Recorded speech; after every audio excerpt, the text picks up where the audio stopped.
മാനന്തവാടിയെ സംബന്ധിച്ചിടത്തോളം അടുത്ത കാലത്ത് സമീപകാലത്തുള്ള തെരഞ്ഞെടുപ്പുകളിൽ സ്വാഭാവികമായിട്ടും ഇടതുമുന്നണിക്ക് ഒരു മേധാവിത്വം ലഭിച്ചുകൊണ്ടിരിക്കുന്ന ഒരു കാഴ്ചയും നമുക്ക് കാണാൻ കഴിയും. അവിടുത്തെ ലോക്കൽ ബോഡി ഇലക്ഷനുമായിട്ട് ബന്ധപ്പെട്ടിട്ടുള്ള കാര്യങ്ങളെടുത്ത് പരിശോധിച്ച് കഴിഞ്ഞാൽ ലോക്കൽ ബോഡിയിലൊക്കെ തന്നെ UDFന് നല്ല ഭൂരിപക്ഷത്തോടുകൂടി ജയിക്കുവാൻ സാധിച്ചിട്ടുണ്ട്.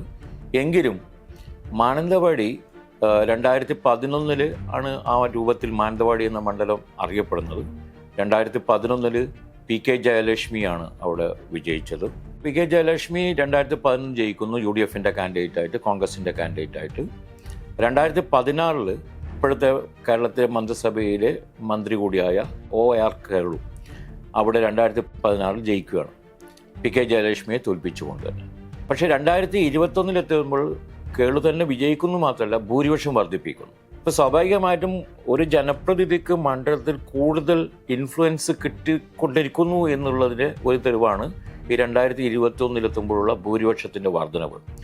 ആ ഭൂരിപക്ഷ വർധനവിൻ്റെ ഫാക്ടർ വെച്ചുകൊണ്ട് OR കേളു എന്ന് പറയുന്ന പട്ടികജാതി വികസന വകുപ്പ് മന്ത്രി കൂടിയായ അദ്ദേഹത്തിന് മണ്ഡലത്തിൽ നല്ല സ്വാധീനമുണ്ടാക്കാൻ കഴിഞ്ഞിട്ടുണ്ട്.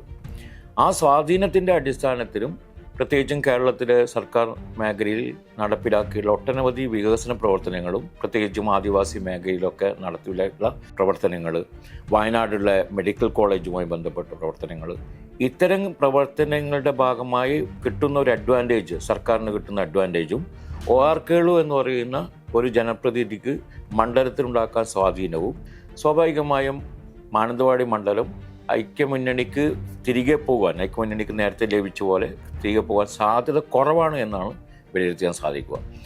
എങ്കിലും മാനന്തവാടിയെ സംബന്ധിച്ചിടത്തോളം വളരെ ടൈറ്റ് ഫൈറ്റുള്ള ഒരു മണ്ഡലമാണ്. അതിൻ്റെ വിജയം നിശ്ചയിക്കുന്ന ഒരു പക്ഷേ ജനവിധി വന്നാൽ മാത്രമേ നമുക്ക് പറയാൻ പറ്റുകയുള്ളൂ. എങ്കിലും ഇന്നത്തെ ഒരു സാഹചര്യത്തിൽ 2011 ശേഷം മണ്ഡലം കാണിച്ചുകൊണ്ടിരിക്കുന്ന ഒരു പ്രവണതയുടെ അടിസ്ഥാനത്തിൽ ലെഫ്റ്റിനാണ് മുൻതൂക്കം. OR കേളു എന്ന് പറയുന്ന ജനപ്രതിനിധിക്ക്, മന്ത്രിക്ക് കിട്ടുന്ന സ്വാധീനം, മണ്ഡലത്തിലുള്ള സ്വാധീനമുണ്ട്. ആ പോസിറ്റീവ് അംശം കൊണ്ട് മാനന്തവാടി മണ്ഡലം ലെഫ്റ്റ് നേരത്തെ ജയിച്ചു പോകുന്ന പോലെ തന്നെ ഈ തെരഞ്ഞെടുപ്പും ജയിക്കാൻ സാധ്യത കൂടുതലുമാണ്.